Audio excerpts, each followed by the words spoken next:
O áudio que vocês vão ouvir agora é parte do podcast Xadrez Herbal. Caso vocês queiram ouvir mais sobre esse assunto e outros temas de política internacional, é só ir em xadrezverbal.com. Bem, passemos agora para o cheque, no qual eu, o Felipe e a Silvia daremos aquele tradicional peão pela nossa quebrada latino-americana. Equador elege Daniel Noboa, o príncipe da banana, aspas nossas, como presidente. Bem, passando aqui antes uma recapitulação factual, e aí passaremos a palavra para a nossa queridíssima Silvia Colombo para os comentários dela. O Daniel Noboa, que como o Matias lembrou, ele foi batizado aqui no Xadrez Herbal de Príncipe da Banana, porque ele é filho de um dos homens mais ricos do Equador, o empresário Álvaro Noboa, que é o rei da banana, de fato. Então, Daniel Noboa, que tem 35 anos de idade, torna-se o presidente mais jovem do mundo no momento, o terror dos primos no futura ceia de Natal. Toma essa, Boric. Ele ficou com 51,8% dos votos. E, Felipe, cabe lembrar também, que a gente citou muito a questão paterna, mas ele é filho de uma ex-parlamentar, da Anabela Assim. Então ele não é, vamos dizer, um outsider, como costumam catalogar empresários que entram para a política. Mas ela é rainha de qual hortifruti granjeiro? Daí eu não sei. Então pronto, então ele é o príncipe da banana. Ele ficou com 51,8% dos votos, do partido da direita liberal, Ação Democrática Nacional, derrotando a Luísa Gonzalez, a candidata do partido de esquerda Revolução Cidadã, o partido Rafael Correa, que ficou com 48,1% dos votos nesse segundo turno, que teve um comparecimento de 82% do eleitorado. Tá? Silvia, por favor, seus comentários preliminares aí sobre a vitória do Daniel Noboa, lembrando que ele vai governar aí por mais ou menos 18 meses. Ele assume em novembro e apenas vai terminar o mandato do Guilherme Lasso. Tomando um pouco aí pelo que você comentou da trajetória dele, eu vi em muitos noticiários daqui, do Equador, até internacionais, falando essa coisa sobre essa tão rápida escalada dele ao poder, Ele chegou num vazio ali, acho que a candidatura dele se beneficiou do contexto, do assassinato do outro candidato a presidente, Fernando Villavicencio. Depois veio um período em que não houve pesquisas, e nesse meio aí ele conseguiu encontrar um espaço para falar de segurança e foi o primeiro candidato a aparecer com um jaleco antibalas num debate, Mas aí tem essa questão só, Silvia, desculpa, só por conta do falso cognato, o jaleco, no caso, o colete, Ou colete. Isso vai piorar, viu? Lembrando que a Silvia não está conosco no estúdio, ela está em Buenos Aires, onde ela reside, por isso que acaba rolando um castelhano ali de vez em quando. Mas enfim, eu acho que essa coisa do Noboa levanta uma questão sobre meritocracia, Porque de repente parece que ele apareceu do nada, Enfim, e conseguiu rapidamente escalar posições no ranking.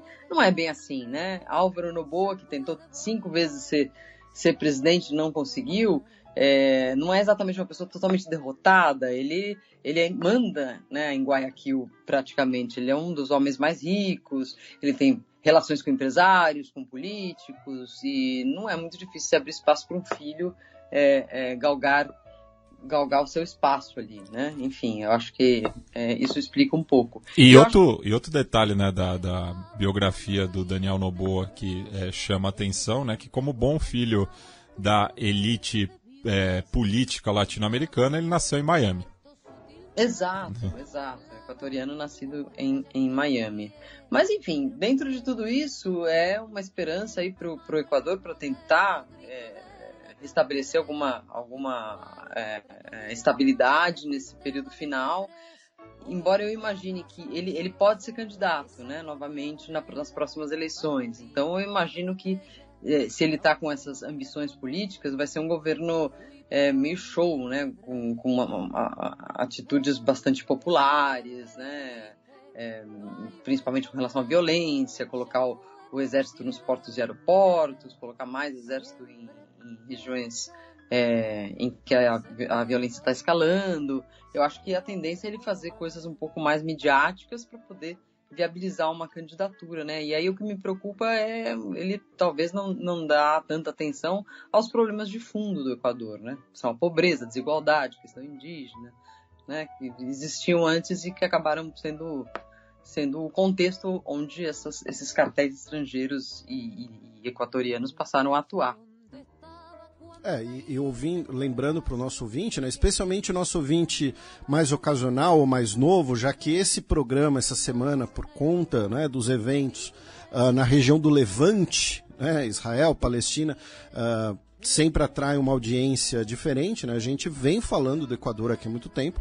O Equador passa uma profunda crise de segurança pública há anos, com centenas de mortes, incluindo rebeliões em presídios, né, conflitos entre facções, porque o porto de Guayaquil, ele hoje, né, é um dos principais pontos de distribuição de coca e cocaína produzidas em países vizinhos, né, como Colômbia e Equador, o que é facilitado pelo fato da economia equatoriana ser uma economia dolarizada.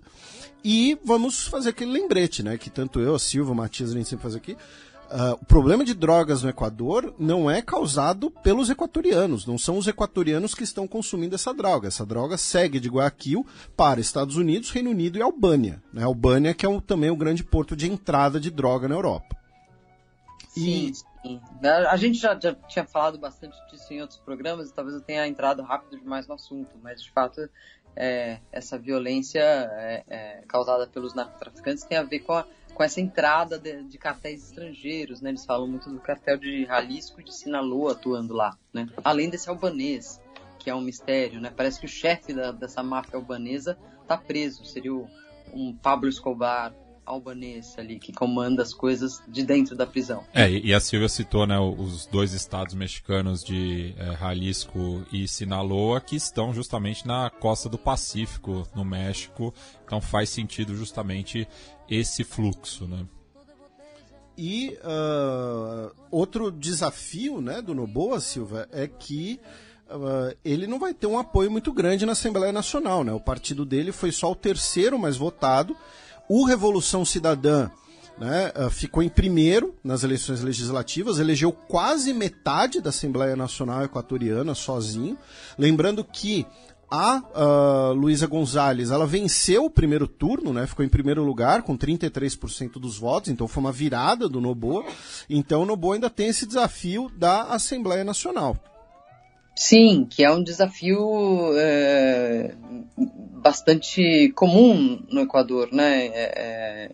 O próprio advento da morte cruzada, que foi o mecanismo pelo qual o Guilherme Lasso encerrou o governo dele e o mandato da Assembleia, convocou novas eleições, ele foi criado para ver se os presidentes paravam um pouco no poder, né? Para que esses desencontros com o Congresso deixassem de ser comuns, e os impeachments também, mas parece que não tem adiantado, né? Só para lembrar, quem quiser dar uma olhada na história do Equador, desde a redemocratização do país, houve 7 presidentes que não terminaram o mandato, né? Justamente por essas brigas com o parlamento, que naqueles tempos acabavam em golpe de Estado ou em afastamento do presidente por questões de incapacidade mental, coisas assim. Esse é o comum do Equador, né? Quem trouxe alguma estabilidade para o Equador foi o Rafael Correa, com todas as críticas que a gente pode fazer a ele. Ele estabilizou o país e pôde trazer muitos equatorianos pobres para a classe média, né? E eu só uma nota curiosa, né, em relação à Assembleia Nacional Equatoriana, é que a aliança entre a Unidade Popular, o Partido Socialista Equatoriano e Democracia se chama Claro que se puede, né, uma releitura, né, do slogan Si se puede, né, que foi criado pela United Farm Workers no começo dos anos 70 nos Estados Unidos, cuja principal liderança era o César Chávez, né, que fez uma greve de fome de mais de 20 dias.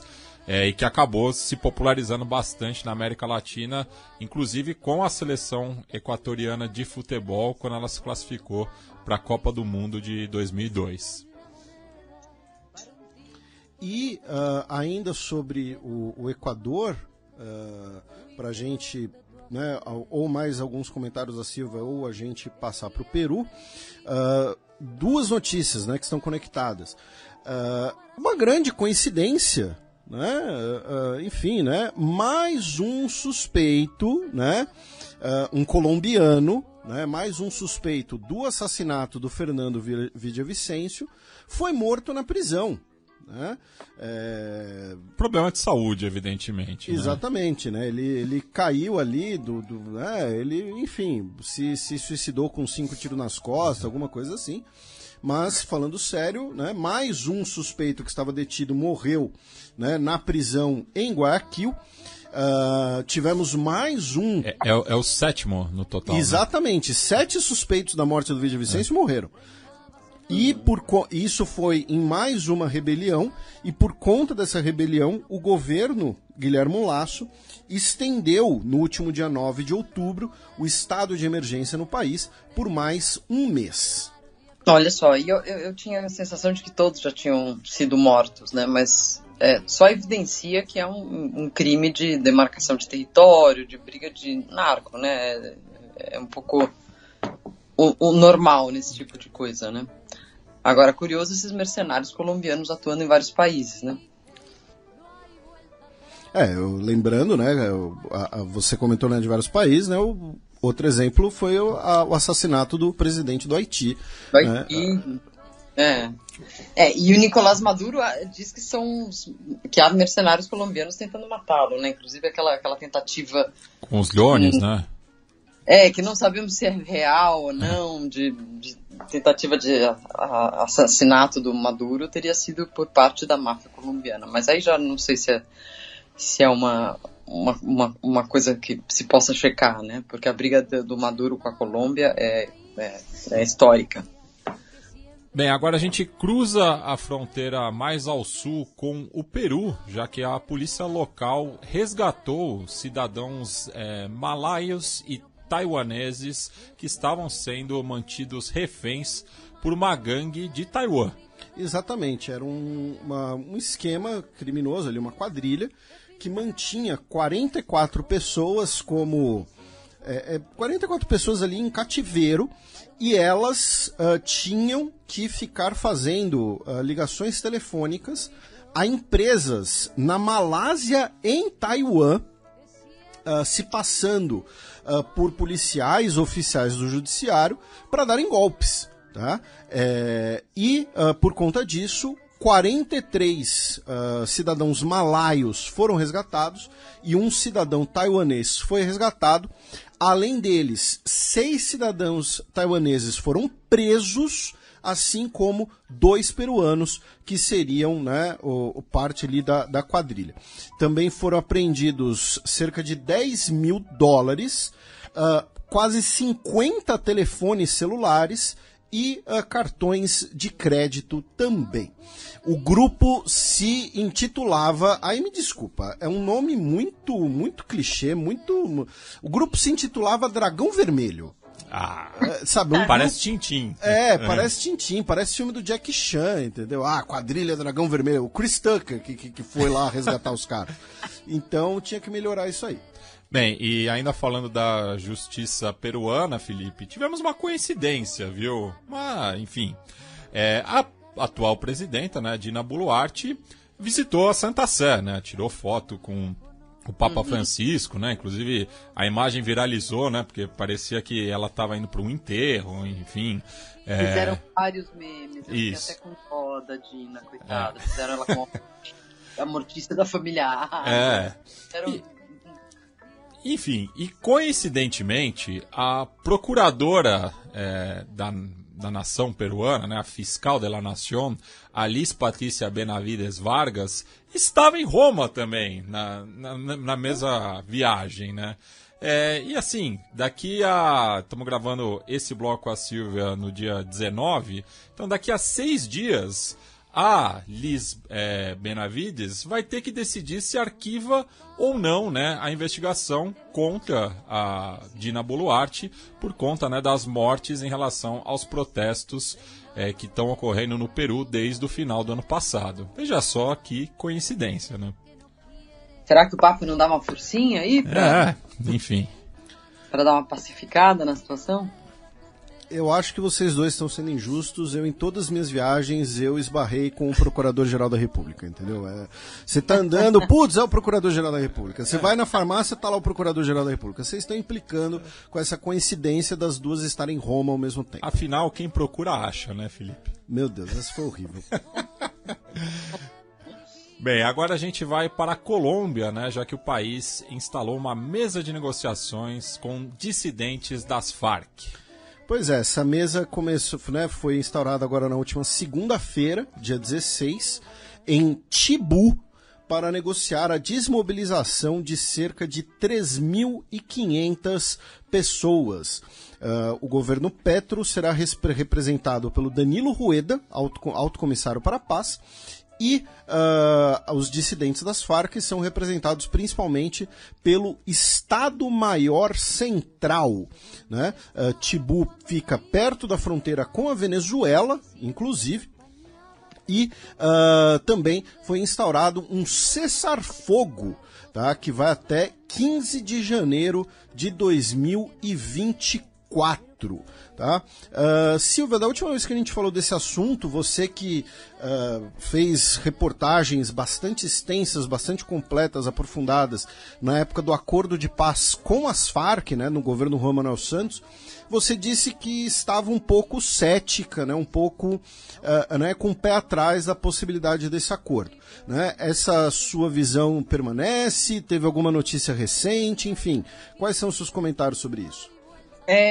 Eu tenho uma certa obsessão com essa história dos processos de paz da Colômbia, né? Eu sei que às vezes fica parecendo uma novela meio que não acaba, né? E para quem está longe tem essa coisa, fazem acordo, mas o país é super violento e tal. Eu acho os acordos positivos. O que me chama a atenção com relação a esse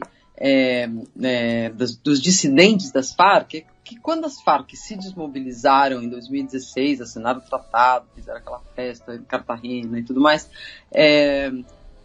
os membros das Farc não eram mais do que 3.500, justamente, e se imaginava que ia haver o próprio Juan Manuel Santos falou em entrevistas para jornalistas na época, que imaginava que sim, ia haver dissidência, mas que elas não chegariam a 10%, algo assim.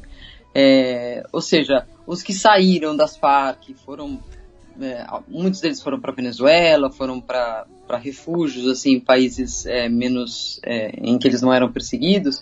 Eles acabaram fazendo um combo ali, né, com outros dissidentes de paramilitares, com cartéis de narcotráfico. Esse é um grupo bastante bastante ligado ao narcotráfico, e era aquele que a gente que os negociadores de paz esperavam que fossem permanecer guerrilheiros, permanecer fora do acordo, né? Porque para eles era muito rentável, né?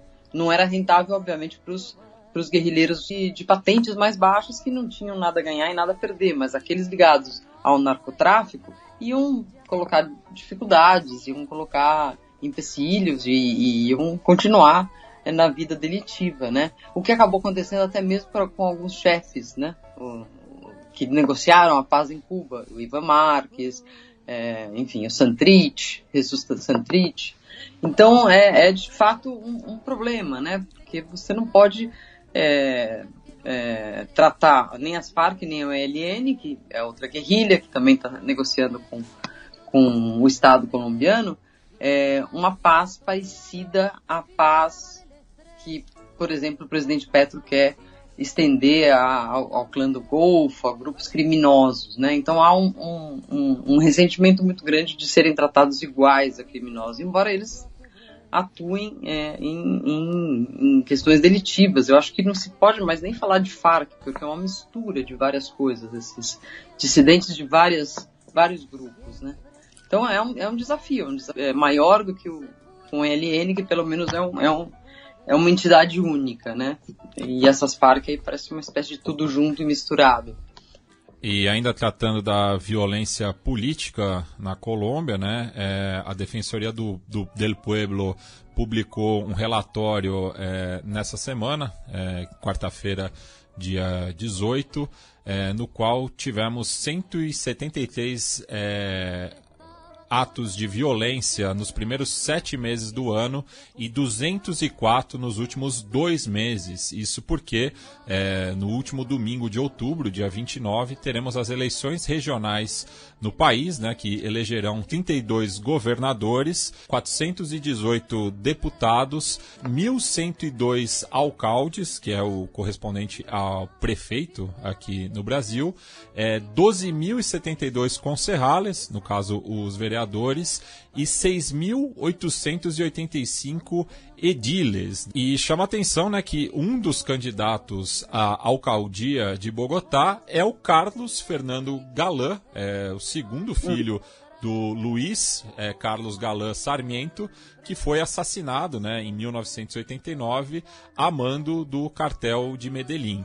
Sim, esses dois irmãos, eles permaneceram na política, né? Enfim, eles quiseram ter uma vida política como o pai, né? O Galán mais velho, se não me engano, hoje é senador, inclusive é um senador que luta pela legalização de algumas drogas e tudo mais, porque ele sentiu na pele, obviamente, tendo visto seu pai ser assassinado por narcotraficantes. E o Carlos Galán, esse que concorre à prefeitura de Bogotá, ele já concorreu da outra vez e perdeu para Cláudia López, a atual prefeita, né? Lembrando que eles são herdeiros, né, do novo liberalismo, né? Isso, que era a bandeira do Luiz Carlos Galán. São pessoas respeitadas, são famílias, inclusive, endinheiradas da Colômbia. Além disso, são tidos como pessoas que enfrentaram uma grande tragédia pessoal e que ainda guardam um pouco do enorme carisma que tinha o Luiz Carlos, né? Então, essa eleição colombiana vai ser... essas eleições gerais colombianas vão ser interessantes pela briga em Bogotá, que sempre é a principal e a mais emocionante, mas também porque vai ser um termômetro da popularidade do Petro, né? O Petro que perdeu muito apoio do Congresso, o pacto histórico está bastante desmembrado, e a gente vai voltar a ver aí esses clãs regionais, né? O clã de Barranquilha, o clã do Atlântico. Tem vários clãs familiares ali que são muito conservadores e são muito anti-Petro. E essa eleição vai ser um desafio importante para o Petro manter ali a governabilidade do país.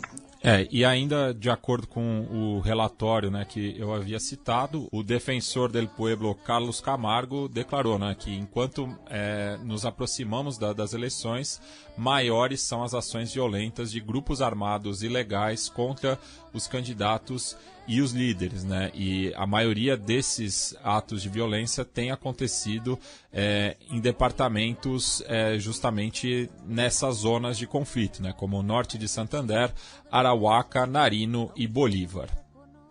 Sim, e só acrescento uma história que me tocou, assim, porque eu conhecia a jornalista.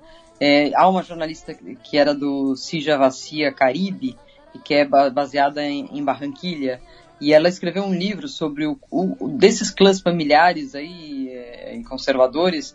O mais poderoso é o clã dos Char, C-H-A-R. E ela decidiu escrever um livro sobre o clã dos Char e a importância que eles tinham em Barranquilha, em Santa Marta, em Cartagena, essa região costeira, porque eles eram caras muito ligados à corrupção, desvio de verbas do governo, etc. E ela estava com o livro pronto, 5 anos de investigação, 5 anos de apuração. O livro ia sair pela Planeta e, de repente, chamam ela da Planeta. O livro já tinha capa, tinha tudo. E a Planeta disse: recebemos ameaças. Não vamos publicar porque juridicamente é muito complicado para nós. E aí essa coisa dos clãs ganhou espaço no noticiário colombiano, né? E o livro acabou não sendo editado pela Planeta. A Planeta foi meio cancelada pela intelectualidade de Bogotá e está saindo agora para uma editora pequena que se arriscou a mostrar um pouco como é que operam essas famílias. E Silvia, não confundamos clãs com cartéis, né? Apesar de, enfim... Apesar de ser clãs, estou falando mais de famílias, né? Sim. Famílias muito diferentes. Bem, a gente segue na Bacia do Caribe, mais precisamente na Nicarágua, que acabou liberando 12 padres católicos e enviando eles a Roma. Dentre aqueles vários padres, né, que haviam sido detidos, né, o bispo foi detido, tivemos aquela tomada de um campus de uma universidade católica também. 12 deles que haviam sido presos nos protestos contra o governo foram libertados e enviados para Roma depois de, abro aspas, conversas frutíferas entre a Nicarágua e a Santa Sé. Tá? E o acordo, supostamente, né, pelo comunicado oficial, mostra a vontade permanente, o comprometimento para encontrar soluções, né? E, Silvia, quem não conhece o que está acontecendo na Nicarágua, que compra esse discurso, né? Exatamente. Leia-se como... esse discurso pode ser lido como: estamos recebendo uma pressão ferrada da comunidade internacional, inclusive do nosso presidente Lula, né, que tentou interceder nesse caso. Enfim, e são vários religiosos, né? Esses religiosos que atuam na Nicarágua têm todo um vínculo com a população diferente, né? Porque são um pouco herdeiros aí da teologia da libertação. Então é uma corrente ali que é mais política, e talvez por isso Ortega tenha tanto medo, né, de ter esses padres na sua oposição. Uma outra liberação que mostra uma certa distensão ali, ainda que seja para inglês ver, a Nicarágua devolveu a Violeta Chamorro a seus filhos, liberou a Violeta Chamorro, que foi a sua contrincante, aí, foi com quem ele disputou as eleições de 1990, perdeu, e atribuem a essa derrota o fato dele ter virado mais autoritário, ter virado essa pessoa que já nem mesmo os guerrilheiros sandinistas reconhecem. A Violeta Chamorro está com bastante idade, está com problemas de demência, tem vários problemas de saúde, e estava no atual momento vivendo na Nicarágua sozinha, apesar de ter vários filhos, porque os filhos estão quase todos exilados ou vivendo em outros países. Então se obteve uma permissão para que ela saísse do país, e agora ela está na Costa Rica com o seu filho Carlos Fernando Chamorro, que também é jornalista, editor do jornal digital El Confidencial. Bem, a gente segue na América Central, já que tivemos bloqueios na Guatemala, no qual a capital homônima amanheceu com várias estradas fechadas na penúltima segunda-feira, dia 9 de outubro. Lembrando que, novamente, nós estamos gravando um programa depois de uma semana, numa sexta-feira, sem o programa habitual, e na semana passada tivemos a continuidade dos protestos guatemaltecos contra o Ministério Público do país, né, que agiu, né, de maneira vista como autoritária contra o Partido Semilha, né, o Movimento Semilha, né, o Movimento Semente, que foi o vencedor das eleições presidenciais. Também tivemos protestos indígenas no país, né, a favor do Bernardo Arévalo, o candidato eleito, especialmente esses, agora eu falo também no interior do país, e também com apoio das organizações que representam os indígenas, né, como a Autoridade Ancestral Maya Ixil, né, não sei se a pronúncia estará correta. Então temos, né, essa continuidade de uma situação tensa na Guatemala. Silvia, seus comentários? Eu creio que nessa última semana o que a gente viu foi o aumento do protagonismo dos indígenas, né, que estão mais presentes aí nessa cruzada aí para que o Arévalo assuma, mas não só isso, né, os indígenas têm contas pendentes com a sociedade, com a elite política guatemalteca, por conta de um histórico, né, inclusive se fala de genocídio maia, né, ou seja, esses povos são sobreviventes aí de um grande ataque que foi realizado contra eles e agora estão se posicionando ao lado do Arévalo, é mais uma força aí a protestar. Os jovens também estão nas ruas, nas praças, e isso é importante, né? Acho que há umas 2-3 semanas atrás eu comentei aqui no xadrez que eu achava que estava meio fraca, né, a participação das pessoas nas ruas, e agora a gente está vendo isso com mais força. Agora, sempre há um medo do que pode acontecer. Giammattei é um presidente muito autoritário, pode colocar o exército na rua, pode reprimir, e essa posse do Arévalo que parece que vai ser só daqui... no papel vai ser em janeiro, né? Mas é um tempo enorme para um país que está vivendo tanta instabilidade, né? Bem, a gente continua dando uma volta pelo Mar das Caraíbas. Vamos agora para o Haiti, já que a corte queniana bloqueou, né, o envio de oficiais da polícia do país para ir ao Haiti nessa luta contra as gangues de Porto Príncipe e das principais cidades da ilha. Lembrando, né, o Quênia foi escolhido pelo Conselho de Segurança da ONU para chefiar uma nova missão policial no Haiti. A gente falou disso, né, no último programa bastante. E o que acontece? Os partidos de oposição quenianos entraram com um recurso no judiciário queniano afirmando que policiais do país não podem servir no estrangeiro, afirmando que isso é inconstitucional. E essa corte acatou o argumento, tá? Suspendeu então essa possibilidade e afirmou que é necessário, né, mais discussão, ou dentro do judiciário, eventualmente uma mudança da lei pelo legislativo, enfim. Então, está suspensa, tá, até o fim do mês de outubro de 2023, o deslocamento de policiais quenianos para o Haiti. E também em relação ao Haiti, a República Dominicana, né, vizinha, que divide a ilha com o Haiti, reabriu a sua fronteira com o Haiti, porém foi uma reabertura limitada apenas para alguns fluxos de mercadorias. Tá? Nada de fluxo de pessoas, enfim, apenas para alguns fluxos de mercadorias. Certo. A gente tem falado, né? Falou na semana passada sobre essa coisa do Quênia, e você, Felipe, foi bastante enfático ao questionar por que o Quênia, né? Então eu queria perguntar para você agora, você acha que essa saída do Quênia dessa missão pode ter um desenlace em que outro país seja escolhido mais apropriado? Você mesmo havia mencionado a Jamaica, né? Enfim... A Jamaica e as Bahamas foram os primeiros países a se voluntariarem para chefiar essa missão, né? Como seria até uma missão da CARICOM, inclusive, né? Agora, assim, oficialmente o Quênia ainda vai chefiar a missão, né? Está suspensa o envio de policiais, então certamente pode se dar algum jeito legal para isso.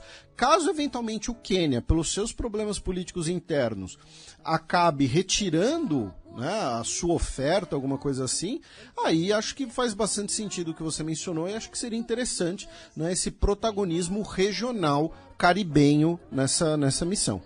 Bem, agora a gente vai para a Venezuela, que recém negociou com os Estados Unidos o acordo em relação às sanções. Isso, temos um acordão na Venezuela para a nossa querida Silvia comentar. Porque nós tivemos, primeiro, tanto um acordo entre o governo venezuelano, do Maduro, com a oposição, para a realização de eleições presidenciais monitoradas em 2024, e como parte desse acordo foram libertados pelo menos 5 pessoas que estavam detidas pelo governo e que eram consideradas, que eram de fato, né, prisioneiros políticos, eram lideranças políticas que estavam detidas.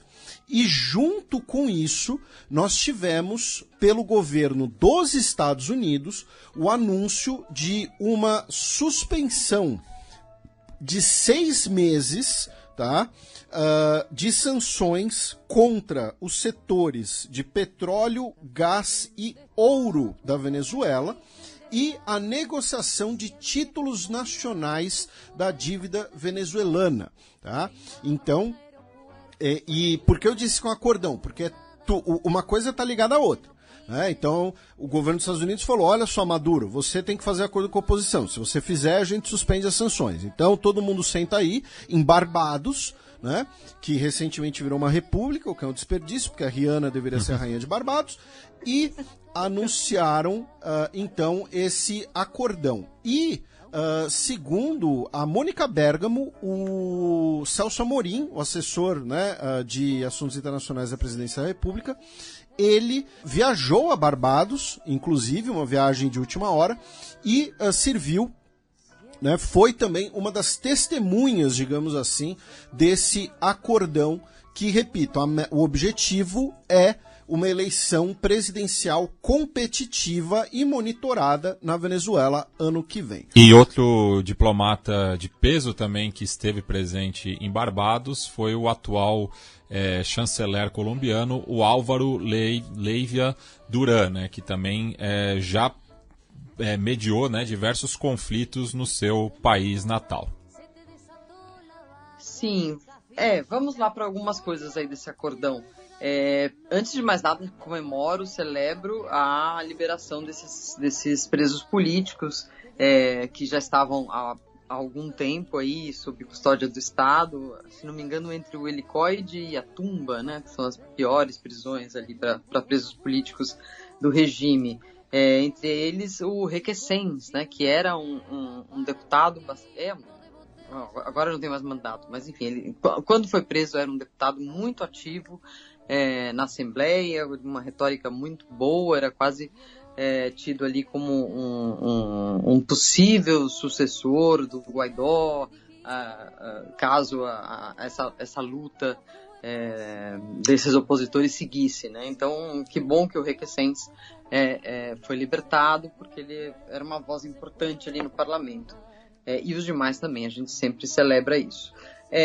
Com relação à diminuição de sanção, em troca, obviamente, desses favores aí com relação ao petróleo, é do jogo, né? Enfim, sanções não estão funcionando na Venezuela há muito tempo, então essa altura diminuir ou aumentar não me parece que seja uma solução, porque afinal os boliburgueses, né, e os chavistas do poder nunca se sentiram nenhum abalo por causa das sanções, né? As sanções pegam mesmo a população mais pobre. Agora, aonde eu sou mais cética, super cética, porque também já acompanhei isso em várias ocasiões, são esses acordos do Maduro, gente. Eu realmente não acho que seja possível acordar nada com o Maduro hoje em dia, e ele demonstrou isso, né, várias vezes nos acordos mediados ali pela República Dominicana, o outro foi mediado pelo Vaticano, outro pelo Grupo de Contato, Grupo de Lima. Já se tentou falar com o Maduro para ele amenizar, para ele deixar. E o que ele faz é sempre isso, ele dá um pouquinho, dá umas migalhinhas, solta os presos políticos, vai ter eleição, ele vai deixar que um pouco da oposição ganhe alguns assentos ali, mas no fim ele nunca cumpre, sabe? No fim ele de fato nunca cumpre.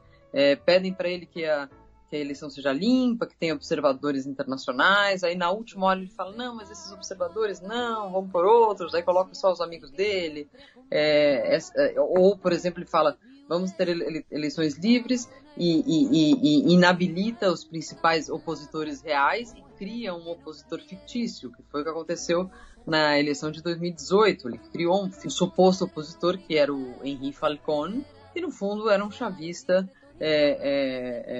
tomando lugar ali da oposição real, enquanto a oposição real não podia ter representantes. E só para concluir, nesse fim de semana agora, junto com a eleição argentina dia 22, ocorrem as primárias da oposição, agora reunida na plataforma única, né? Porque a ideia dessa oposição é ter um candidato único. e tudo indica que vai ser a Maria Corina Machado, que é a que mais está se destacando, está melhor nas pesquisas. Ela que ficou muito tempo um pouco contida, um pouco na sombra aí de Leopoldo Lopes, Guaidó e outros opositores. A Maria Corina agora está reunindo multidões nas ruas.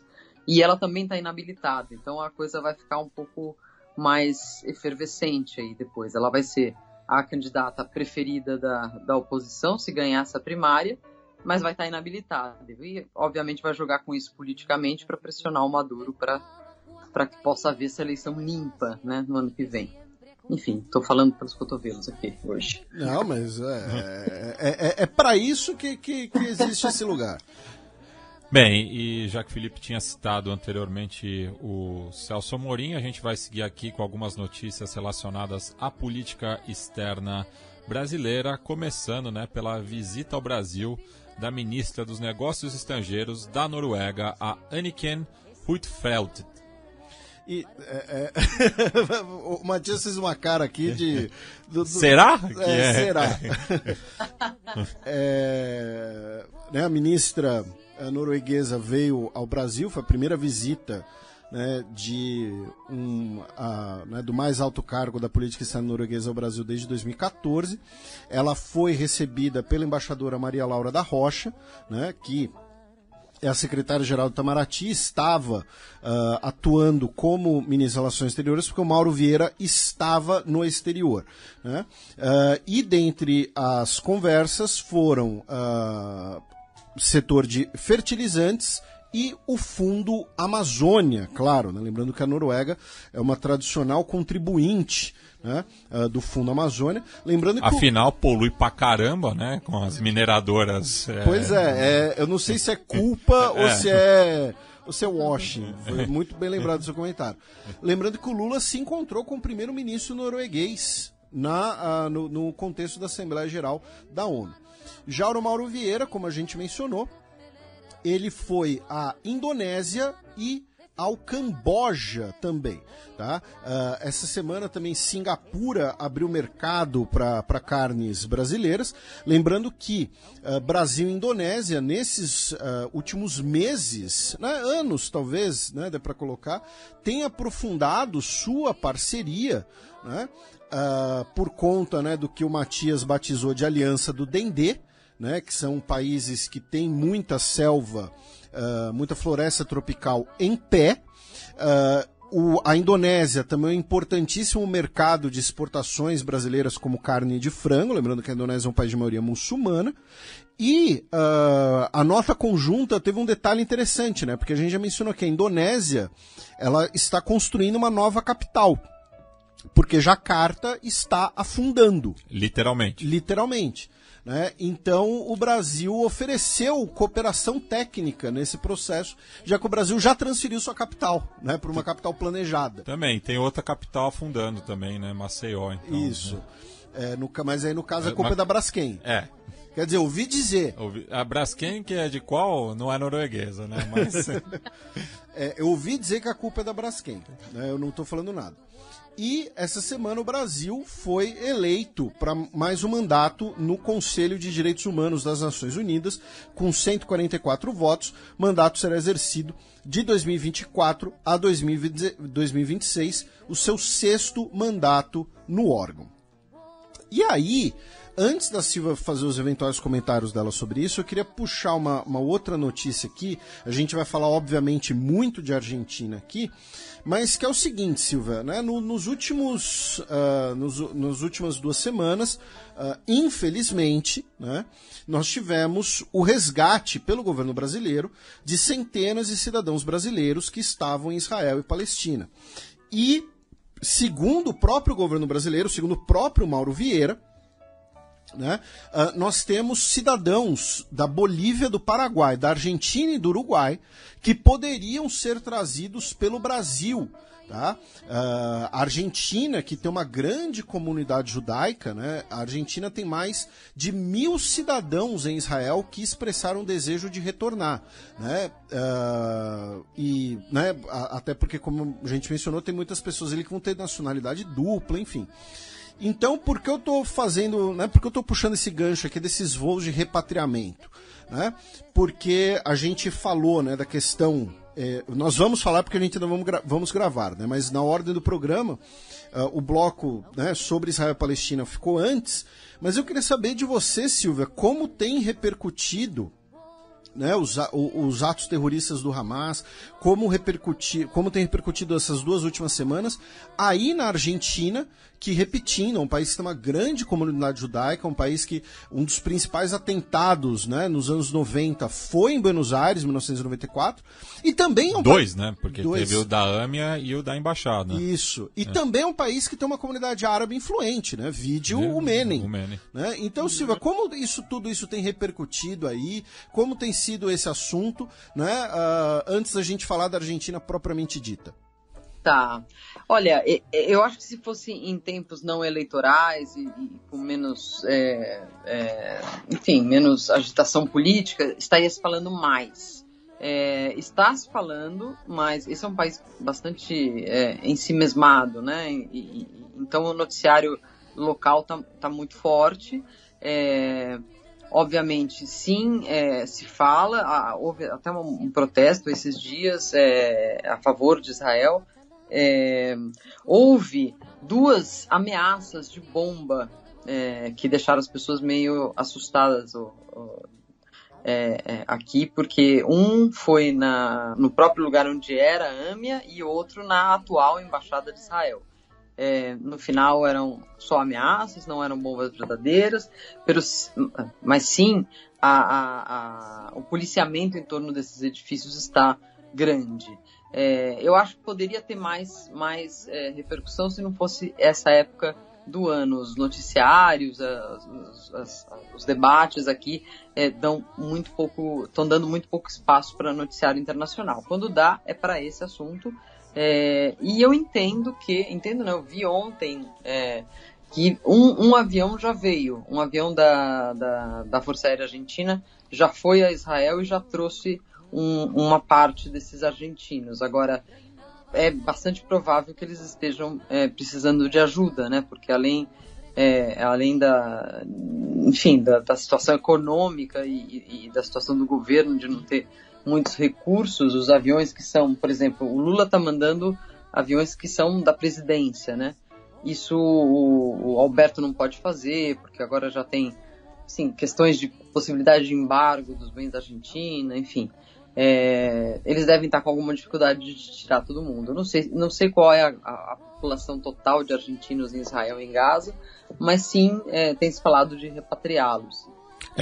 E cabe lembrar, Silvia, que uma das candidatas, justamente, a Miriam Bregman, é de origem judia, né? Inclusive ela acaba sendo bastante atacada, né? Num contexto maior, né, da sociedade argentina, que por ter justamente uma das maiores comunidades judaicas fora de Israel, é bastante comum esse tipo de ofensa, né?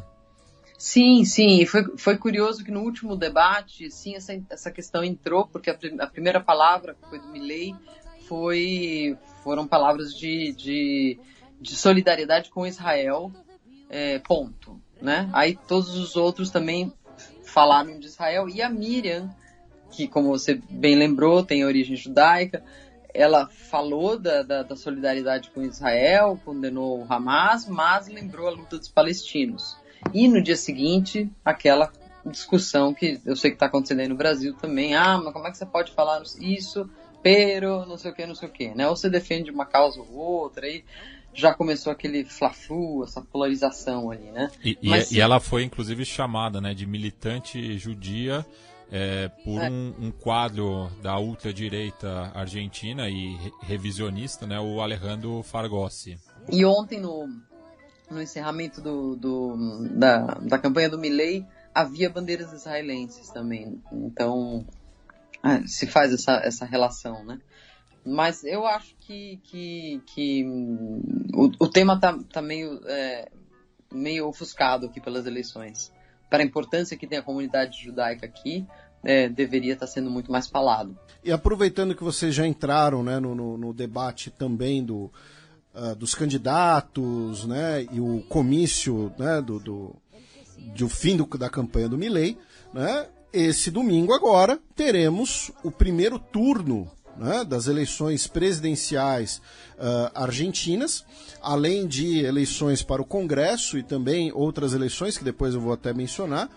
E as pesquisas mais recentes, né, estão aí colocando... E últimas também, né? Porque não pode ser mais lançadas pesquisas. Isso, né? Mas a última pesquisa da Atlas Intel colocou o Sérgio Massa como potencialmente em primeiro, né, nesse primeiro turno, desculpe, embora a maioria das pesquisas coloque aí o Milei, né, como primeiro colocado.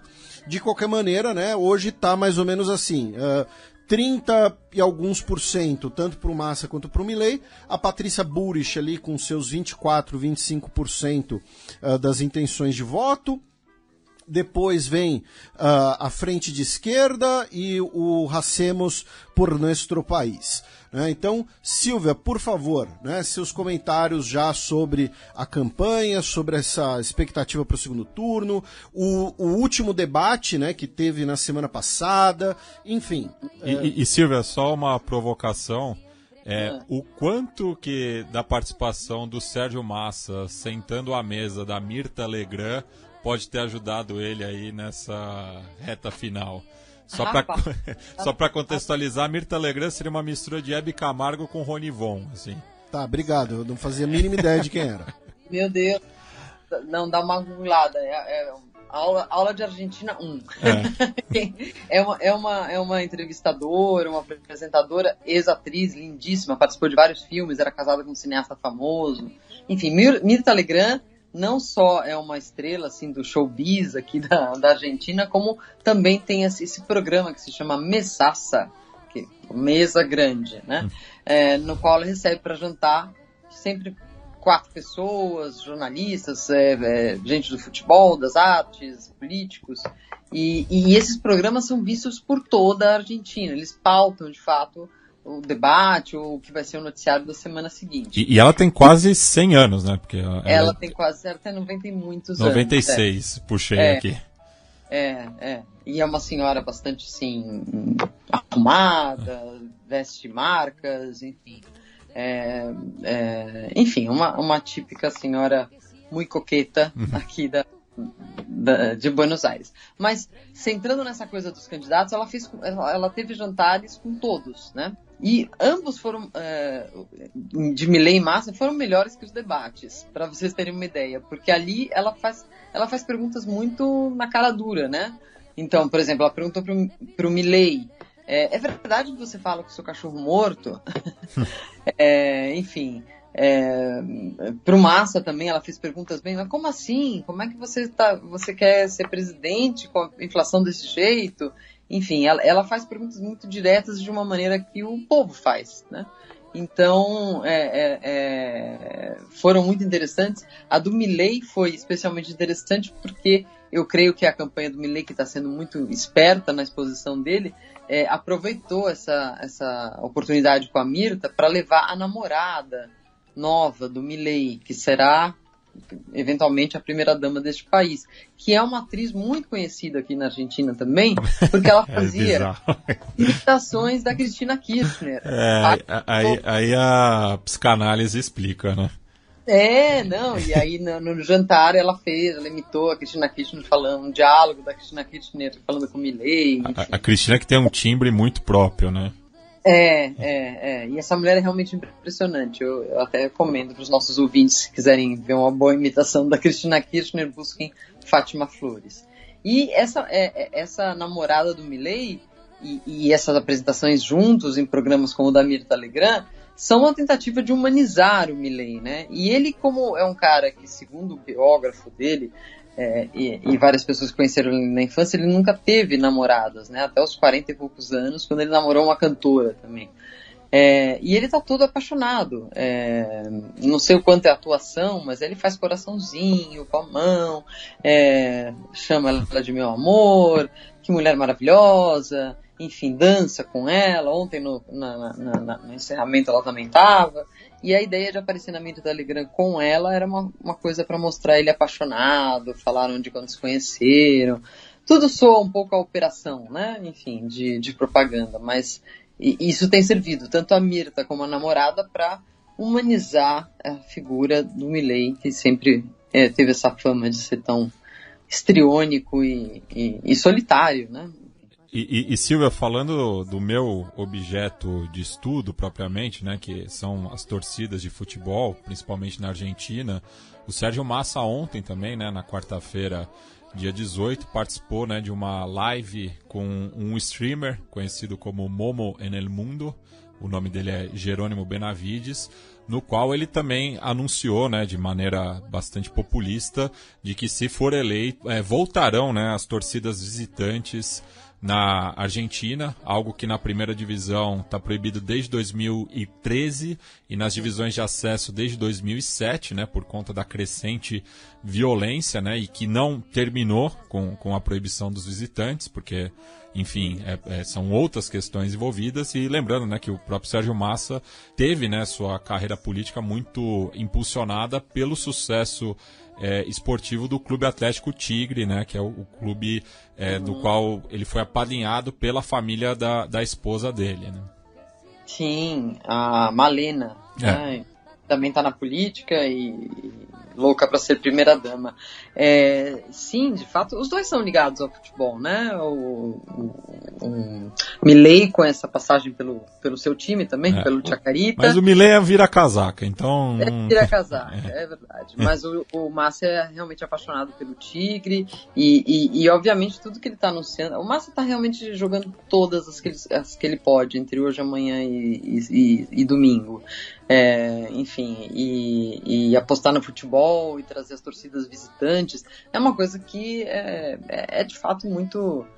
É um absurdo que isso esteja em vigor até agora, né? Mas também é um absurdo que os estádios não consigam dar conta de abrigar os seus torcedores e os outros, né? Para ir num jogo do Boca, quase que você precisa, comprando ingresso normalmente, parece que você precisa comprar uma coisa ilegal numa Boca, sabe? Tem que encontrar um cambista que te venda, porque a maioria dos ingressos está destinada aí às pessoas que são membros, né, que são do clube. Mas é uma tristeza, né? Eu vi uma vez um jogo Boca e Corinthians pela Libertadores, assim, super com vontade de torcer, e eu era a única, não tinha torcida opositora. É muito triste isso, né? Eu acho que o Massa tá, assim como ele tá jogando com esse plan platita, o plan dinheirinho, ele também tá jogando com o plan futebol, que com a Cristina funcionou, né? Quando a Cristina foi eleita, ela nacionalizou a transmissão do futebol. Foi o futebol para todos, mas foi justamente na verdade, a proibição dos torcedores visitantes foi no final do mandato do Néstor, e daí nas divisões de acesso, e na primeira divisão já foi no segundo governo Cristina. Ah, veja só. Sim. Mas jogar com futebol, obviamente, é popular e as pessoas curtem, né? A Cristina ganhou votos quando ela tirou a transmissão do canal pago do Clarim para colocar na TV pública. Que é o Torneios e Competências. Exato, você sabe muito mais que eu. Mas, enfim, continuando com o que está ocorrendo aqui, a gente teve esses encerramentos, as últimas cartas estão lançadas, a Burrit melhorou um pouco, de fato. Agora, quanto às pesquisas, eu acho que elas erraram tanto, e as pesquisas mais tradicionais daqui, né, como a Poliarquia, a Management and Fit, que eram as enquestadoras, os institutos de pesquisa mais famosos, e eles estão evitando do segundo turno das Passo para cá, quase não teve pesquisa deles. Teve sim da Intel Atlas, que tem acertado alguns resultados pela América Latina, né, inclusive no Brasil, no Chile, e depois de algumas que são novas, que são vinculadas a partidos, ou que fazem pesquisa só nas redes, ou que fazem pesquisa só por telefone fixo, que eu não consigo entender. E essas pesquisas, na média, elas dão isso, né? Milei e Massa em torno ali dos 30, às vezes um pouco melhor, às vezes o outro. Mas isso não significa uma grande vitória para o Massa se ele sair vencedor no primeiro turno, porque a tendência do eleitor da Bullrich é ir para o Milei mais que para o Massa. Óbvio, tudo pode acontecer, não sou futuróloga, mas eu acho que um segundo lugar do Milei bem pegadinho no Massa vai significar um segundo turno em que o Milei saia vencedor. Agora, ele está tentando impor essa narrativa de que vai ganhar já, domingo, que acaba. E muita gente que eu escuto na rua também diz isso. Então, não sei. E a gente sabe o porquê dessa estratégia, né? Para justamente depois colocar em xeque o sistema eleitoral, né? E anunciar uma possível fraude, enfim. A gente já viu esse filme. No próprio comício, que obviamente vocês acompanharam muito melhor do que eu, e assim como o debate, mas eu vi só alguns trechos destacados nas redes sociais. Ele fala que é importante que todo mundo ali presente fiscalize as urnas para impedirem, né, que tenha... Ele usa lá um termo que deve significar, sei lá, marmelada, alguma coisa assim. Né? Então ele convoca os apoiadores dele a isso. Lembrando que na Argentina o voto é por cédula, né? Só para registrar. Por boleto, né? Por santinho. Você leva o seu. Estão pedindo para cada um levar o seu também, caso roubem os do centro de votação.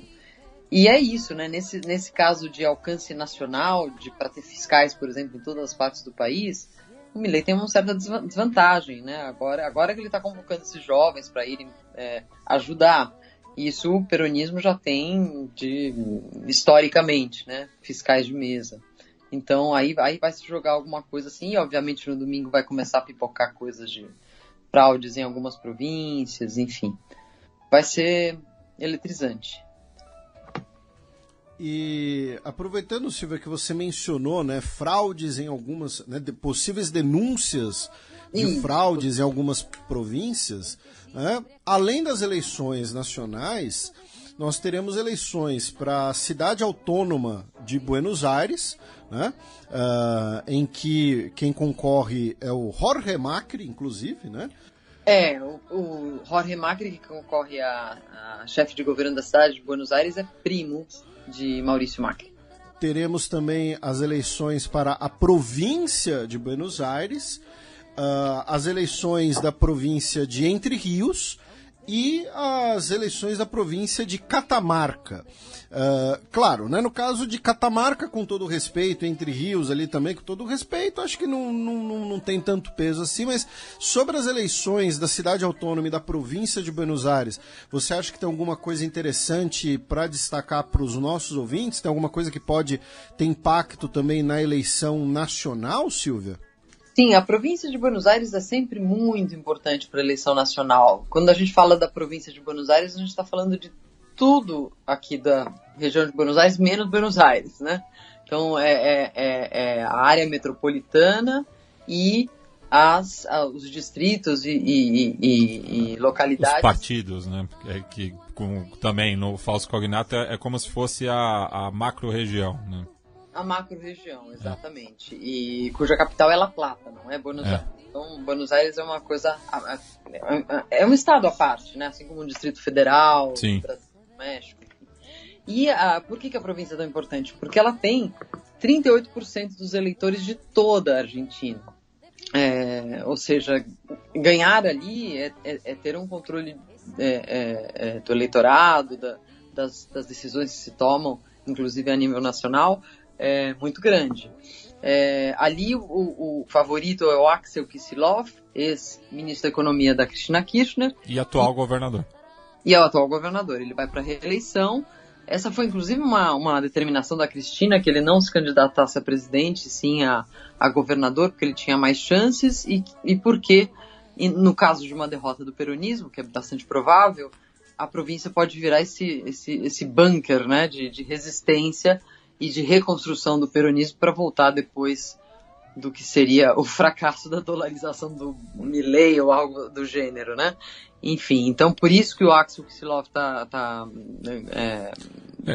votando na província. E só lembrando, né, que o peronismo é muito forte justamente no conurbano, né, que representa aí boa parte do eleitorado da província de Buenos Aires, porque justamente é o cinturão industrial, né, da Argentina. Sim, o cinturão industrial, e depois quando você passa para a província, para essas localidades como La Pampa e tudo mais, ainda você está na província de Buenos Aires, aí tem uma força econômica muito grande, são terras muito férteis, né? Muito do agro argentino está ali. Depois está também em outras províncias importantes como Córdoba, mas na Santa província... Fé, enfim, mas que são próximas ali também, né? Exato. Então, na província a questão é essa. Na cidade, não diria que é menos importante, obviamente, mas na cidade costuma ganhar mais os candidatos de direita, do PRO. O PRO é muito forte na cidade. As candidaturas antiperonistas, né? O Macri Primo está liderando as encuestas, para me enturmar aqui. Sim. E lembrando que foi o primeiro cargo eletivo na política argentina do Macri, né? Porque a eleição do Boca Juniors, ela também é bastante simbólica, né? Porque são dezenas de milhares de votantes. Exatamente. E lembrando também que a província é mais... são em geral...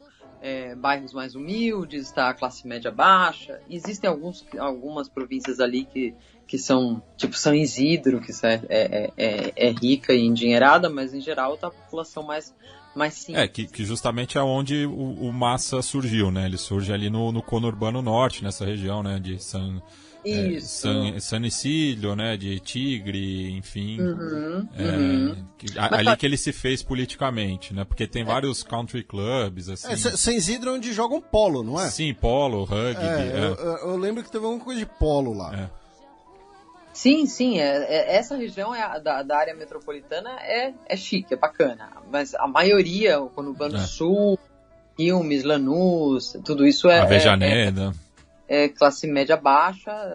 Enfim, que é uma coisa que todos nós que cobrimos aqui essa eleição e esse episódio da história argentina, estamos vendo no conurbano também uma diferença, né? Esses jovens humildes que votavam na Cristina estão fazendo uma substituição mesmo e votando no Milei.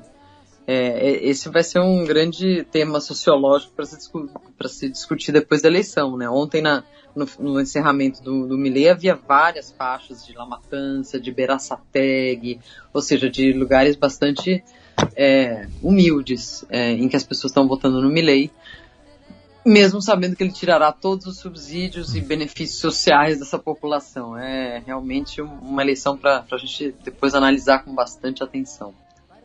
Em diversos aspectos acaba emulando, né, um pouco o que aconteceu aqui no Brasil, né, com o Bolsonaro e enfim. E pro domingo, minha cara Silva, você que amanhã, sexta-feira, inclusive, vai entrevistar a Patrícia Bullrich, você disse que a maioria do eleitorado da Patrícia Bullrich muito provavelmente vai migrar para o Milei no segundo turno. E aí eu queria te fazer uma pergunta fora do nosso roteiro, fora do script aqui. Mas você acha possível que tenha um endosso oficial da candidatura do Milei pela Patrícia Bullrich, pelo Macri, enfim?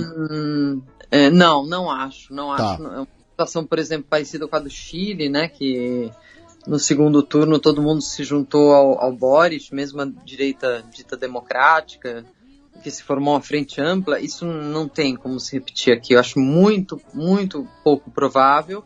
O que pode haver, sim, é que as pessoas que votaram no que ficou em terceiro lugar escolham por si mesmas, né? Então, os eleitores da Bullrich acho que tem muitos que não querem o Milei por conta do inapresentável que é o Milei, né? E talvez prefiram o Massa. Ou porque não são tão direitosos assim, e o Massa tampouco é tão esquerdista. É possível uma transferência, mas vai ser uma coisa dos eleitores. Eu acho bastante difícil que um saia para apoiar o outro. Talvez Bullrich apoiando Milei, mas mesmo assim, por conta do patrão dela, justamente, né, do Macri, que tem feito acenos ali. O próprio Milei já disse que quer o Macri como uma espécie de assessor especial internacional para ajudar um pouco a amenizar a figura dele no cenário internacional, enfim. Mas isso o Macri, por enquanto, não está comentando, porque ele disse que até a eleição ele tem que fazer campanha para a Patrícia. Mas curioso assim que o ex-presidente, né, que o Milei tem mais admiração, é o Carlos Menem, né, que a gente já tinha citado anteriormente, né? Ele não perde uma oportunidade de elogiar, vamos dizer, principalmente a pasta da economia sob o comando do Domingo Cavallo. Sim. O Menem é um guru para ele ali, enfim. Inclusive ele se aproximou da família do Menem e tal. Ele deve falar com o espírito também, né, do Menem. Talvez ele fale, talvez ele fale. Quem sabe então descubra as coisas todas que o Menem deixou sem explicar, né? Tipo, quem que de fato explodiu a AMIA, o que ele de fato fez com as armas do Equador e enfim. Eu achava que o presidente favorito dele era o Videla, mas tudo bem. Não, esse é o da vice. Ah, tá. Esse é o da vice, exatamente. Davi Jarruelo. Bem, mais algum comentário, Silvia, aí direto de Buenos Aires? Do melhor bairro da capital, inclusive? Sim, ai, que gostoso voltar a Chacarita. Embora o ato do Milei tenha sido aqui do lado, né? Do lado do Atlanta. Mufa. O time rival aí do bairro. Não, por enquanto não. Acho que vão ser dias interessantes pra gente conversar aí na volta. E tô animada, embora preocupada. E não tem nem novidades futebolísticas aqui que eu tenha visto nessa semana. Enfim. Bem, então a gente cruza o charco rapidamente, né, com duas notícias relacionadas no Paisito, ainda sobre o caso do ex-senador Gustavo Penades, né, que foi imputado por 11 delitos relacionados à retribuição à exploração sexual de menores de idade, assim como 4 delitos de abuso sexual especialmente agravado e 3 delitos de abuso sexual agravado, além de um delito de violação, né, estupro, outro de desacato, corrupção de menores e atentado violento ao pudor. Por conta disso tudo, a Justiça Uruguaia determinou uma prisão preventiva por 180 dias, no qual ele declarou, né, que por questões de saúde quer, né, cumprir a pena em regime domiciliar. E ainda, né, em relação a esse caso, a oposição, sobretudo da Frente Ampla, né, na figura do senador Charles Carreira, pediu, né, a renúncia do ministro do Interior, o Luiz Alberto Eber, porque na visão dele existe, né, uma responsabilidade política da pasta que tentou encobertar o caso, né, principalmente com policiais, né, que estavam tentando justamente defender o ex-senador Gustavo Penades por conta, né, dessa rede, né, de exploração sexual que levou justamente aí à condenação do ex-senador do partido da situação. Silvia, a gente encerra aqui esse bloco com a sua dica cultural. Claro, a minha dica cultural também é argentina. Estamos um pouco monotemáticos hoje, mas acho que a ocasião merece. Há uma série nova que já está no Brasil também, no Star Mais ou Star Plus. Não é uma rede de streaming que todo mundo tenha, mas que de vez em quando tem coisas bem interessantes lá. Eu recomendo até a assinatura, porque tem várias coisas latino-americanas e cinema argentino. A série se chama Nada, ou no Brasil foi batizada de O Faz Nada, que é protagonizada pelo Luiz Brandoni, que é um ator bastante famoso aqui. Do Esperando La Carroça, que acho que é uma das maiores comédias argentinas. Sim, sim. E Brandoni tem umas posições políticas um pouco retrógradas, mas ele é um excelente. Ele é radical, né? Ele é radical, ele é filiado à União Cívica Radical, né? Isso, já foi deputado e tal. E nessa série ele faz um crítico de gastronomia, já idoso, de 80 anos, que é bastante arrogante, enfim, determina o futuro e a frequência de certos restaurantes, mas de repente ele tem um contratempo e acaba ficando sem emprego de uma hora para outra. E é muito engraçado, é uma comédia, e tem uma participação especial aí do Robert De Niro, que é um fã da Argentina também, né? Já esteve aqui várias vezes, já fez alguns projetos. Ele até viralizou um vídeo dele explicando a diferença entre boludo e pelotudo, né? Ah, olha só, isso tá na série. Pro público anglófono, né? Claro. Eu recomendo, é bastante divertido, assim, ser só 5 capítulos e se encerra ali, né? Então não fica se arrastando nem prometendo uma segunda temporada para daqui a 3 anos.